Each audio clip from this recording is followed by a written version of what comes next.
जय माता दी। आज शुक्रवार है। शुक्रवार का दिन माँ अन्नपूर्णा को समर्पित होता है। माँ अन्नपूर्णा को अन्न की देवी कहा जाता है।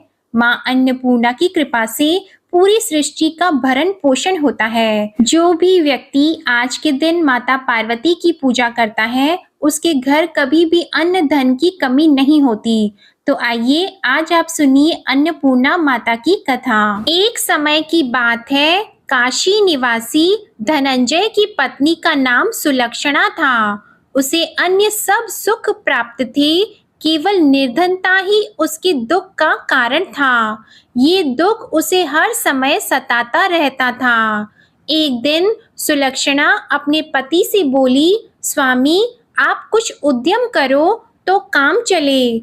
इस प्रकार कब तक काम चलेगा? सुलक्षणा की बात धनंजय के मन में बैठ गई और वह उसी दिन विश्वनाथ शंकर जी को प्रसन्न करने के लिए बैठ गया और कहने लगा, हे देवाधिदेव विश्वेश्वर, मुझे पूजा पाठ कुछ नहीं आता, केवल तुम्हारे भरोसे बैठा हूँ।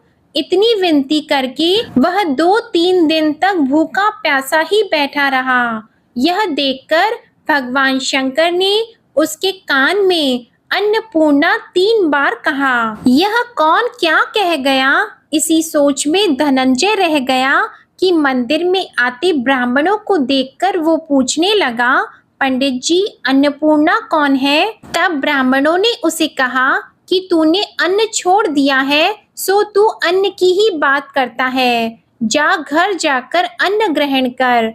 धनंजय घर गया और अपनी पत्नी से सारी बात कही तो वो बोली, आप चिंता मत करो, स्वयं शंकर जी ने इस मंत्र को दिया है, वे स्वयं ही इस मंत्र का खुलासा करेंगे। आप फिर जाकर उनकी आराधना करो। धनंजय फिर से जैसा का तैसा पूजा में बैठ गया। रात्रि में शंकर जी ने उसे आज्ञा दी और कहा कि तू पूर्व दिशा में चला जा। वह अन्नपूर्णा का नाम जपते हुए और रास्ते में फल खाते हुए झरनों का पानी पीता जाता और इस प्रकार कितने ही दिनों तक धनंजय चलता गया। वहां उसे चांदी सी चमकती वन की शोभा देखने में आई और उसे सुंदर सरोवर भी दिखा। उसके किनारे कितनी ही अप्सराएं आई, झुंड बनाए बैठी थी, एक कथा कहती थी और सब माँ अन्नपूर्णा इस प्रकार बार बार नाम जपती थी। यह अगहन मास की उजाली रात्रि थी और आज से ही व्रत का आरंभ था। जिस शब्द की खोज में धनंजय निकला था, वह उसे वहां सुनने को मिला। धनंजय ने उन देवियों के पास जाकर पूछा कि हे देवियों, आप यह क्या करती हो? तब उन सब ने कहा कि हम सब माँ अन्नपूर्णा का व्रत करती हैं। पूजा क्या होता है, ये किसी ने किया है? इसे कब किया जाता है, कैसे किया जाता है और इसकी विधि क्या है? मुझसे भी कहो। वे कहने लगी, इस व्रत को हर कोई कर सकता है। 21 दिन के लिए 21 गांठ का सूत लेना चाहिए। 21 दिन अगर न बने तो एक दिन उपवास करें। ये भी न बने तो केवल कथा सुनकर प्रसाद लें। निराहार रहकर कथा को सुने। कथा सुनाने वाला अगर कोई भी ना मिले तो पीपल के पत्तों को रखकर, सुपारी या घृत कुमारी को सामने रखकर, दीपक को साक्षी करके सूर्य, गाय, तुलसी या महादेव हो बिना कथा सुने मुख में दाना न डाले।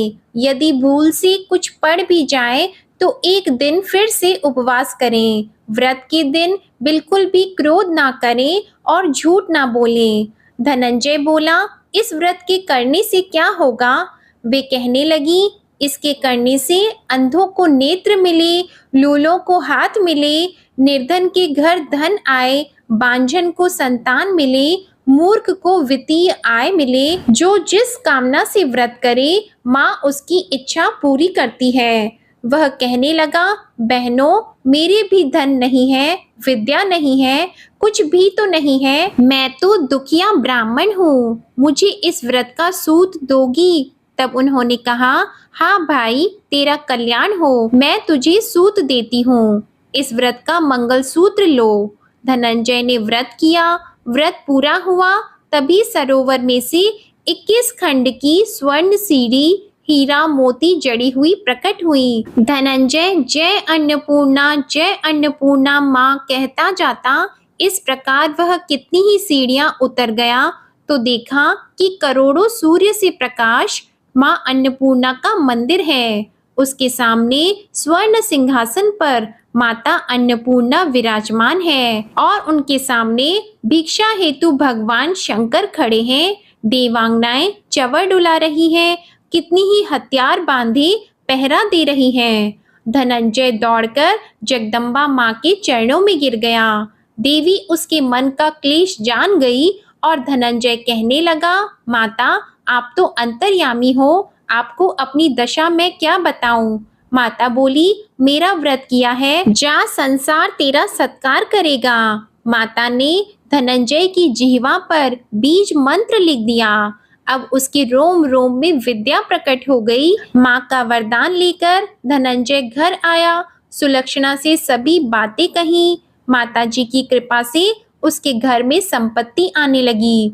छोटा सा घर बहुत बड़ा गिना जाने लगा और उसके घर अनेक सगे संबंधियों ने आकर उसकी बढ़ाई की। उससे कहा कि इतना धन और इतना बड़ा घर होने पर अगर संतान नहीं है तो इस कमाई का भोग कौन करेगा। सुलक्षणा से संतान नहीं है, इसलिए तुम दूसरा विवाह कर लो। अनिच्छा होते हुए भी धनंजय को दूसरा विवाह करना पड़ा और सती सुलक्षणा को सौत का दुख उठाना पड़ा। इस प्रकार दिन बीतते गए। फिर नए बंधन से बंधे पति से सुलक्षणा ने कहलाया कि हम व्रत के प्रभाव से सुखी हुए हैं, इस कारण यह व्रत छोड़ना नहीं चाहिए।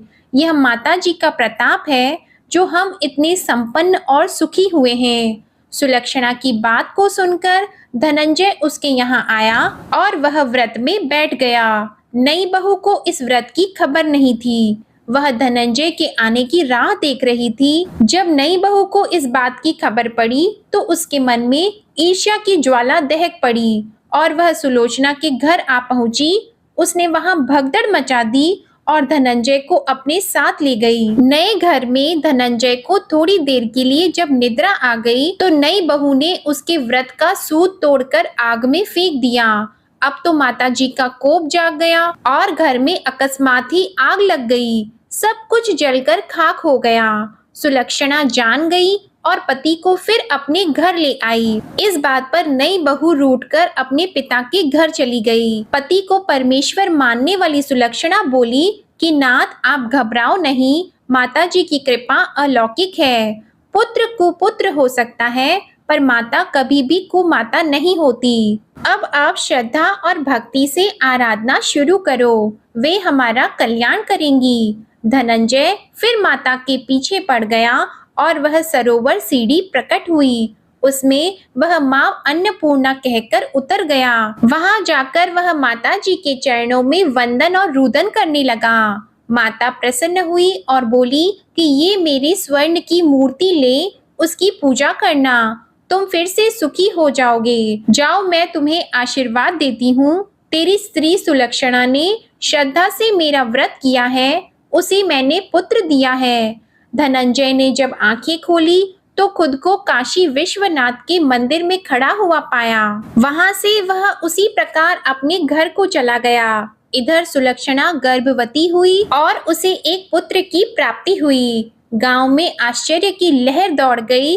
मान्यता आने लगी कि इस प्रकार उसी गांव के निसंतान सेठ के पुत्र होने पर उसने माता अन्नपूर्णा का मंदिर बनवा दिया।